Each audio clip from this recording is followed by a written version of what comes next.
ಇದು ಬಂದು 43 LG panel. ಇದರಲ್ಲಿ ರೆಗ್ಯುಲರ್ ಪ್ರಾಬ್ಲಮ್ ಬಂದು ಫ್ರೀಸಿಂಗು ಮತ್ತು ಲೈನ್ಸ್ ಬರುತ್ತೆ. ಈಗ ನೋಡಿ ಲೈನ್ಸು ಇದೆ ಮತ್ತು ಫ್ರೀಸಿಂಗು ಇದೆ.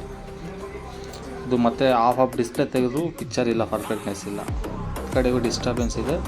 ರೈಟ್ ಸೈಡು ಮತ್ತು ಲೆಫ್ಟ್ ಸೈಡು ಸೇಮ್ ಅದೇ ಥರ ಪ್ರಾಬ್ಲಮ್, ಡಿಸ್ಟರ್ಬೆನ್ಸ್, ಲೈನ್ಸ್ ಬರ್ತಾಯಿದೆ. ಲೆಫ್ಟ್ ಸೈಡ್ ಪಿಕ್ಚರ್ ಏನಿಲ್ಲ. ಇದಕ್ಕೆ ಯಾವ ಥರ ಸೊಲ್ಯೂಷನ್ ಅಂದರೆ LC1 LC2 ಕಟ್ ಮಾಡಿಬಿಟ್ಟು ಮತ್ತು LC2ಗೆ VGHನ T-Con ಡೈರೆಕ್ಟ್ ಬೈಪಾಸ್ ಮಾಡಿರೋದು. ಸೆಟ್ ಓಕೆ ಆಗಿದೆ. ಆಲ್ರೆಡಿ ಪ್ರಾಬ್ಲಮ್ನ ಟೆಕ್ನಿಷಿಯನ್ನು ಅಟೆಂಡ್ ಮಾಡಿದ್ದಾರೆ.